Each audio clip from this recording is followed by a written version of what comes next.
ಬಗ್ಗೆ ತಮಗೆಲ್ಲ ಗೊತ್ತಿದೆ. ಈಗ ತಾನೇ ನಮ್ಮ ಸನ್ಮಾನ್ಯ ಸಚಿವರು ಅವರು ಜೀವಂತವಾಗಿರುವ ಗಾಂಧಿವಾದಿನಿ ಹೇಳಿದ್ರು, ಅದಕ್ಕೆ 100ಕ್ಕೆ 100 ಸರಿಯಾನೆ. ಅವರು ಇವತ್ತು ಸಮಾರಂಭದ ಅಧ್ಯಕ್ಷ ವಹಿಸಿದ್ದಾರೆ, ಅದು ನಮ್ಗೆ ಬಹಳ ಸಂತೋಷವಾಗಿದೆ. ಅಧ್ಯಕ್ಷರೇ, ಈಗ ತಾನೇ ಅದ್ಭುತವಾದ ಭಾಷಣವನ್ನು ಮಾಡಿ ಕರ್ನಾಟಕ ರಾಜ್ಯಕ್ಕೆ ಏನೋ ರೈಲ್ ಯಾವ ತರ ಬರಬೇಕು, ಎಲೆಕ್ಷನ್ ರಿಫಾರ್ಮ್ಸ್ ಯಾವ್ದು ಬರಬೇಕು, ಬಹಳ ಹಲವಾರು ಚಿಂತನೆಗಳು ಮಾಡಿದ್ದಾರೆ. ಬಹಳ ಸಂತೋಷವಾಗಿದೆ ನನಗೆ. ಅದರಲ್ಲಿ ಇನ್ನು ಮುಂದೆ ರೈಲ್ವೆ ಸೆಂಟ್ರಲ್ ಗೌರ್ಮೆಂಟ್ ಆಗಿದ್ರು ಕೂಡ ಅವರವರು ಸ್ಟೇಟಲ್ಲಿ ಅವರವರು ಪರೀಕ್ಷೆಯಲ್ಲಿ ಪರೀಕ್ಷೆ ಬರೆದು ಅವರವರು ಇಲ್ಲಿಯೇ ಅವರು ಸೆಲೆಕ್ಟ್ ಆಗ್ತಾರೆ ಅನ್ನೋ ಒಂದು ಮಾತು ಕೂಡ ಹೇಳಿದ್ದಾರೆ. ಬಹಳ ಖುಷಿ ಆಯಿತು. ಅಂತವರು ಮತ್ತು ನಮ್ಮ ಪ್ರೊಫೆಸರ್ ಶಿವಾನಂದ ಸಾಹೇಬರು ಅವರು ಬಹಳ ದೊಡ್ಡ ಎಕನಾಮಿಸ್ಟ್.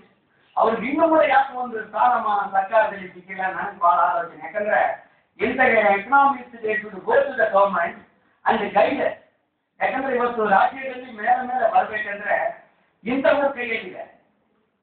ಏನೋ ಅವರು ಸ್ವಲ್ಪ ಯಾಕೆ ಇದೆ ಬಿಟ್ಟಿದ್ದಾರೆ ಗೊತ್ತಿಲ್ಲ. ಆದರೂ ಅವರೀಗ ಬಹಳ ಅದ್ಭುತವಾದ ಒಂದು ಸಾಮ್ರಾಜ್ಯ ತಮ್ಮದೇ ಆದ ರೀತಿಯಲ್ಲಿ ಮಾಡಿಕೊಂಡು ಹಲವಾರು ಪುಸ್ತಕಗಳನ್ನು ಹೊರತಂದು ಅವರು ಮುಂದೆ ನಡೀತಾ ಇದ್ದಾರೆ. ನಮ್ಗೆಲ್ಲರಿಗೂ ಒಂದು ದಾರಿ ದೀಪವಾಗಿದ್ದಾರೆ ಅವರಿಗೆ. ಮತ್ತು ಈ ಪುಸ್ತಕ ಬಂದಿದೆ. ನಮ್ಮ ರಾಮೇಗೌಡರು ನಮ್ಮ ಕಾಲದ ಕೆಂಪೇಗೌಡರನ್ನ ಕಾಣುತ್ತೆ ನನಗೆ. ಅಂದರೆ ನಾವು ಓದುವಾಗ ಗೊತ್ತಾಗುತ್ತೆ ಪುಸ್ತಕದಲ್ಲಿ. ಮತ್ತು ನೆರೆದಿರುವ ಅಕ್ಕ ತಂಗಿಯರೇ, ಸಹೋದರರೇ ಮತ್ತು ಪತ್ರಿಕಾ ಮಿತ್ರರೇ, ಸಾಹಿತಿಯರೇ, ತಮ್ಮೆಲ್ಲರಿಗೂ ನನ್ನ ವಂದನೆಗಳು. ಈ ದಿನ ನಾನು ಜಾಸ್ತಿ ಮಾತಾಡೋಕ್ಕೆ ಸಾಧ್ಯವಿಲ್ಲ. ಆದರೂ ತಡವಾಗಿ ಬಂದದಕ್ಕಾಗಿ ಮೊಟ್ಟ ಮೊದಲು ತಮ್ಮ ತಾವು ಸಲ್ಲಿಸಬೇಕೆಂದು ಕೊಡುತ್ತೇನೆ. ಈ ದಿನ ಇವತ್ತು ಈ ಪುಸ್ತಕ ಬಿಡುಗಡೆ ಮಾಡಿದವರು ತಾವು ಒಳಗೆ ನೋಡಿ. ಫಸ್ಟ್ ಚಾಪ್ಟರ್ ಅಲ್ಲಿ ಕೆಂಪೇಗೌಡರು ಕುದುರೆ ಮೇಲಿದೆ, ಕೆಳಗಡೆ ನಮ್ಮ ಪ್ರೊಫೆಸರ್ ಶಿವಾನಂದ ರಾಮೇಗೌಡರು ನಿಂತಿದ್ದಾರೆ. ಇವ್ರು ನಿಂತಿರೋದು ನಮ್ಮ ಕಣ್ಣಿಗೆ ಕಾಣಿಲ್ಲ, ಅಷ್ಟೊಂದು ಗ್ಲಾರಿಂಗ್ ಇಲ್ಲ ಫೋಟೋದಲ್ಲಿ. ಆದರೆ ನಮ್ಮ ರಾಮೇಗೌಡರಿಗೆ ಅದೇ ತರ ಮಗುಡ ಸೂಟಿ ಓದಿದ್ರೆ ಕುದುರೆ ಮೇಲೆ ನಿಲ್ಲಿಸಿ ಒಂದು ವಾಲ್ ಕೊಟ್ಬಿಟ್ರೆ ಅವ್ರು ಕೆಂಪೇಗೌಡರು ತರಬೇಕಂತಾರೆ. ಯಾಕಂದ್ರೆ ಅವ್ರು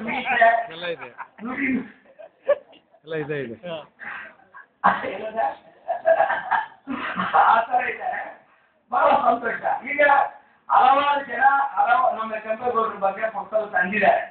ಅವರು ಸುಮಾರು 600 ವರ್ಷ ಕಾಲ ಈ ಪಾರಂಪರ್ಯ ಮಿಕ್ಕ ಮಹಾರಾಜರು ಇದೆ. ಈ ಕರ್ನಾಟಕದಲ್ಲಿ ಈ ಬೆಂಗಳೂರು ನಗರವನ್ನು ಆ ಕೋಟೆಯನ್ನು ಸ್ಥಾಪನೆ ಮಾಡಿ ನಗರ ಬೌಂಡ್ರೀಸ್ ಎಲ್ಲ ಕೂಡ ಬಹಳ ಚೆನ್ನಾಗಿ ಕೊಟ್ಟಿದ್ದಾರೆ.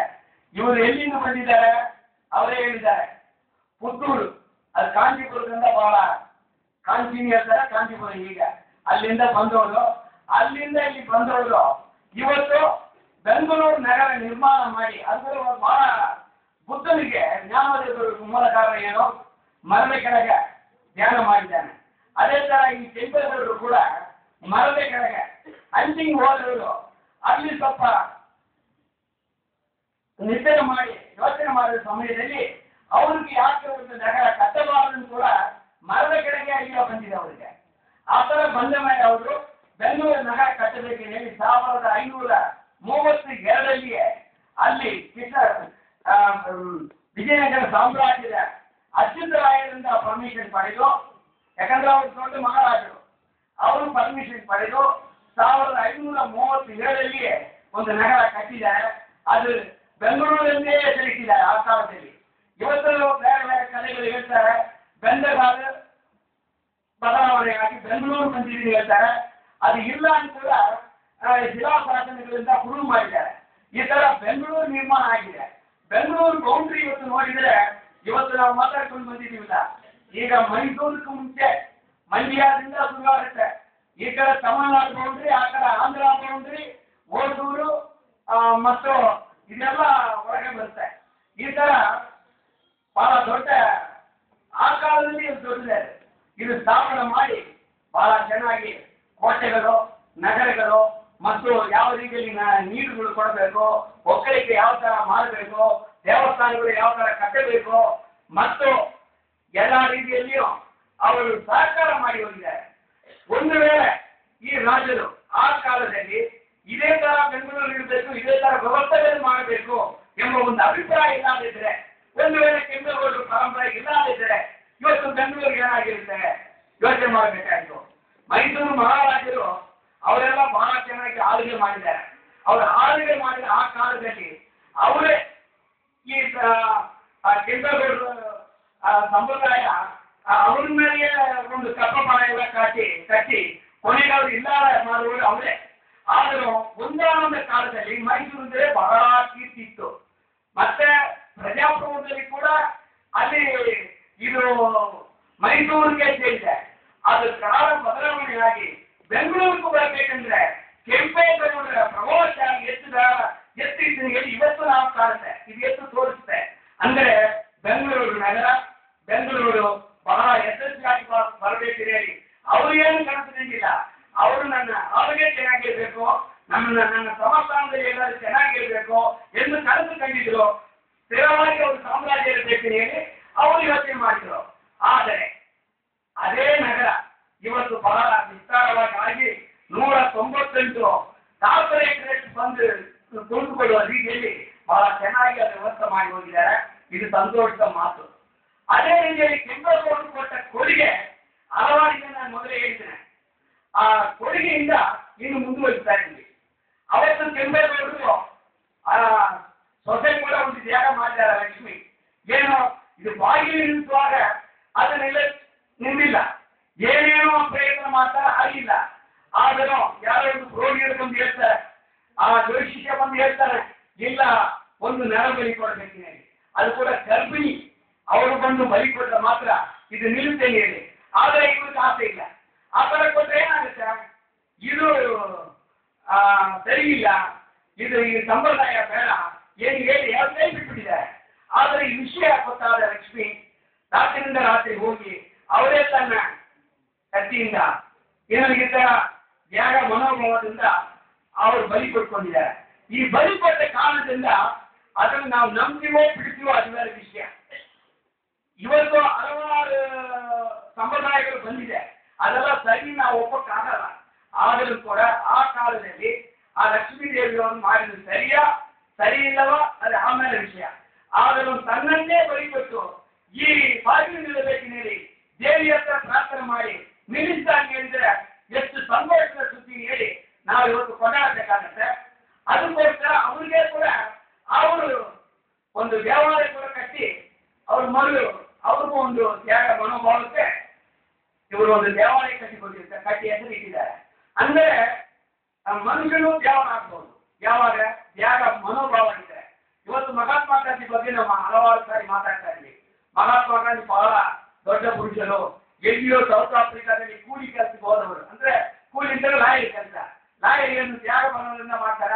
ಮಹಾತ್ಮ ಗಾಂಧಿ ಒಬ್ಬರೇ ಸತ್ಯಕ್ಕೆ ಲಾಯರ್ ಆಗಿ ಕೆಲಸ ಮಾಡಿದ್ರು. ಇಲ್ಲಿ ನಮ್ಮ ದೇಶದಲ್ಲಿ ಇರುವ ಲಾಯರ್ಗಳೆಲ್ಲ ಯಾರು?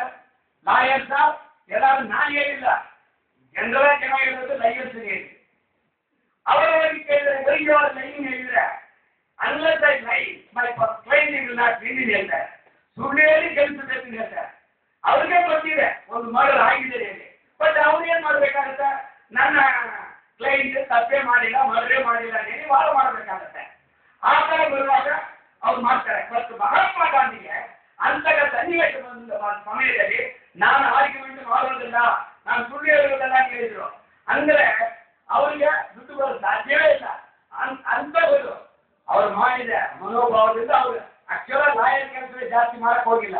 ಆಮೇಲೆ ಸೊಸೈಟಿ ಏನೋ ಉದ್ಧಾರ ಆಗಬೇಕೇಳಿ ಹೋರಾಟಗಳು ಮಾಡಿ ಬಹಳ ಕೀರ್ತಿ ಹೆಸರು ಪಡೆದು ಇವತ್ತು ಭಾರತ ದೇಶಕ್ಕೆ ಬಂದು ಅವರು ಯುದ್ಧ ಮಾಡಿದ್ರು. ಯಾವ ರೀತಿಯಲ್ಲಿ ತಮಗೆಲ್ಲ ಗೊತ್ತಿದೆ. ಅದರಿಂದ ಇವತ್ತು ಮಹಾತ್ಮ ಗಾಂಧಿ ನೆನಪು ಮಾಡಿಕೊಳ್ತೀವಿ. ನಿನ್ನೆ ನಮಗೆ ಉದಯ ಟಿವಿಯಲ್ಲಿ ಒಂದು 9:30 10:30 ಒಂದು ಪ್ರೋಗ್ರಾಮ್ ಆಯಿತು. ಅದು ಏನಪ್ಪ ಅಂತ ಹೇಳಿದ್ರೆ ಕೆಂಪೇಗೌಡರು ಕೊಟ್ಟು ಎಷ್ಟು ನದಿಗಳು ಕೊಟ್ಟರು, ಎಷ್ಟೊಂದು ಎಲ್ಲ ಲೇಕ್ಸ್ ಎಲ್ಲ ಬಿಟ್ಟು ಹೋಗಿದ್ದಾರೆ ಕೆರೆಗಳು, ಅದೆಲ್ಲ ಒತ್ತುವರಿ ಮಾಡಿ ಕೆ.ಟಿ. ರಾಮಸ್ವಾಮಿ ಕಮಿಟಿ ಒಂದು ರೆಡಿ ಮಾಡಿ ಅದರ ಮುಖಾಂತರ 20,000 ಏಕರ್ಸ್ ಮೇಲೆ ಲೂಟಿ ಹೊಡೆದಿದ್ದಾರೆ. ಕರ್ನಾಟಕ ರಾಜ್ಯದಲ್ಲಿ ಹೇಗೆ ಒಂದು ರಿಪೋರ್ಟ್ ಸಬ್ಮಿಟ್ ಮಾಡಿದೆ. ಆ ರಿಪೋರ್ಟ್ ಮೇಲೆ ಯಾವುದು ಕ್ರಮ ತಗೊಳ್ಳಕ್ಕಾಗಿಲ್ಲ ಹೇಳಿ ಬಹಳ ವಾದವಿವಾದಗಳಾಗಿದೆ. ಅದು ಮಂಡಿಸಿರುವೇ ನಮ್ಮ ಮಾಜಿ ಸ್ಪೀಕರ್ ಕೃಷ್ಣಾಂತ ಆಗಿದ್ರು. ಎಷ್ಟು ಜನ ನೀವು ನೋಡಿದ್ರು ಗೊತ್ತಿಲ್ಲ, ನೋಡಿದ್ರೆ ಯಾರಾಗಿಲ್ಲ ಇಲ್ಲ. ಬಹಳ ಚಮತ್ಕಾರವಾಗಿ ಅವ್ರು ಚರ್ಚೆ ಮಾಡಿದ್ರು, ಯಾವುದು ಬಿಟ್ಟಿಲ್ಲ. ಏನೋ ಕರಪ್ಷನ್ ಏನೋ ಅದು ಯಾಕೆ ಬರುತ್ತೆ, ಅದು ಯಾವ ತರ ನಿರ್ಮೂಲನೆ ಮಾಡಬೇಕು ಎಲ್ಲ ಆ ಕಾಲದಲ್ಲಿ ಮಹಾತ್ಮ ಗಾಂಧಿ ಮಾಡಿದ ಕಾಲದಲ್ಲಿ ಎಲ್ಲ ಬ್ರಿಟಿಷರ್ ದೂರ ಹೋಗ್ಬೇಕು ಹೋರಾಟ ಮಾಡಿದ್ರು. ಈಗ ಕರಪ್ಷನ್ ದೂರ ಹೋಗ್ಬೇಕು ಹೇಳಿ ನಮ್ಮ ಕೃಷ್ಣ ಸಾಹೇಬರು ಬಹಳ ಹೋರಾಟಕ್ಕೆ ನಿಂತಿದ್ದಾರೆ. ಅದು ನಿಜ, ನಾನು ಅವರು ಬಲವನು ಅವ್ರ ಜೊತೆಗೆ ಇದ್ದೆ. ಅವರು ನೋಡಿದ್ದೆ ನಾನು. ಅವರು ಸುಮಾರು 400 ಕೋಟಿ ದುಡ್ಡನ್ನು ಸರ್ಕಾರದಿಂದ ಅವರು ಕಾನ್ಸ್ಟಿಟ್ಯೂನ್ಸಿಗೆ ಖರ್ಚು ಮಾಡಿದ್ರು. ಆದರೆ ಚುನಾವಣೆ ಸಮಯದಲ್ಲಿ ಜನ ಏನು ಕೇಳಿದ್ರು, ಸ್ವಾಮಿ ನಮ್ಗೆ ದುಡ್ಡು ಕೊಟ್ಟ ಮಾತ್ರ ಓಟ್ ಹಾಕ್ತೇನೆ ಹೇಳಿ ಇವರು ಡಿಫೀಟ್ ಮಾಡಿದ್ರು. ಇದೇನಪ್ಪ ಯೋಗಿದ್ರೆ ಅವರು ಬಹಳ ಶ್ರಮ ವಹಿಸಿ ಜನ ಮುಂದೆ ಬರಬೇಕು ಹೇಳಿ ಆಸೆ ಕೊಟ್ಟರು ಕೂಡ ಅವ್ರಿಗೆ ಜನ ನಿಲ್ಲಿಲ್ಲ. ಇವತ್ತು ಏನೋ ಕರಪ್ಷನ್ ಹೋಗುತ್ತಿದೆ.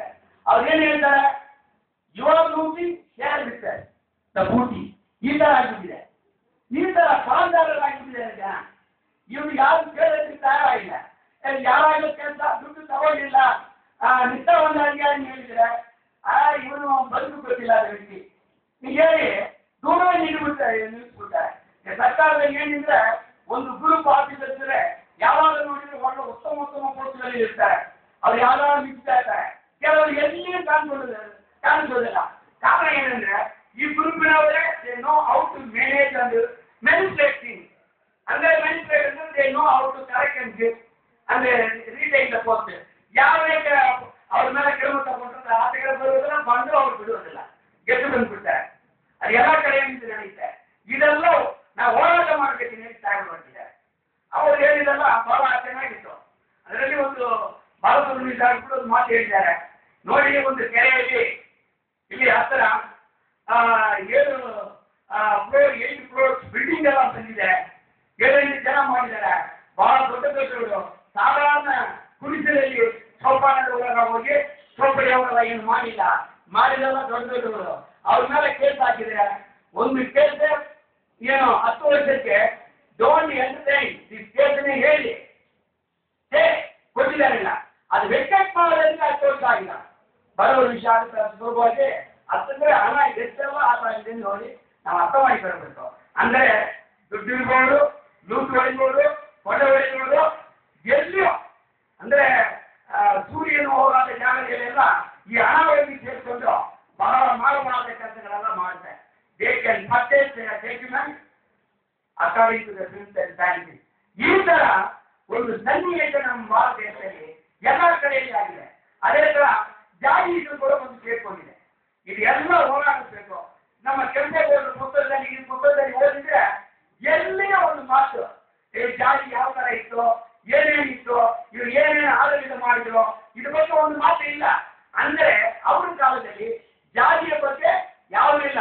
ಯಾರು ಒಕ್ಕಲತನ ಮಾಡಿದ್ರೆ ಒಕ್ಕಲಿಗರು ಅವರೆಲ್ಲ ಒಂದೇ ಎಂಬ ಭಾವನೆ ಅವ್ರಿಗೆ ಬಂದಿದೆ. ಇಂಥ ರೀತಿಯಲ್ಲಿ ಎಲ್ಲ ನಡೀತಾ ಇರೋದೆಲ್ಲ ನಾನು ಮಾತಾಡ್ಕೊಂಡು ಹೋದ್ರೆ ಲೇಟ್ ಆಗುತ್ತೆ. ಆದರೂ ನಾವು ಹೇಳೋದು ನಮ್ಮ ಕಾಲದಲ್ಲಿ ಕೂಡ ಇನ್ನೂ ಉತ್ತಮ ಧೀರರಿದ್ದಾರೆ. ಅವರು ಹೋರಾಟ ಅವ್ರ ಮಟ್ಟದಲ್ಲಿ ಮಾಡ್ತಾರೆ. ಈಗ ಅನ್ನ ಹಾಕ್ತಾರೆ, ಅವ್ರು ಯಾಕೆ ಮಾಡ್ತಾರೆ ಹೋರಾಟ? ಅವ್ರ ಬಗ್ಗೆ ಕೂಡ ನಾವು ಕೆಲವರು ಸರಿ ಇಲ್ಲ, ಅವರು ಲಂಚ ಕೊಡೋದು ಹೇಳ್ತಾರೆ. ಆದರೂ ಒಬ್ಬರ ಮೇಲೆ ಇನ್ನೊಬ್ಬರು ದಬ್ಬಾಳಿಕೆ ಮಾಡಬೇಕಂದ್ರೆ ಯಾವ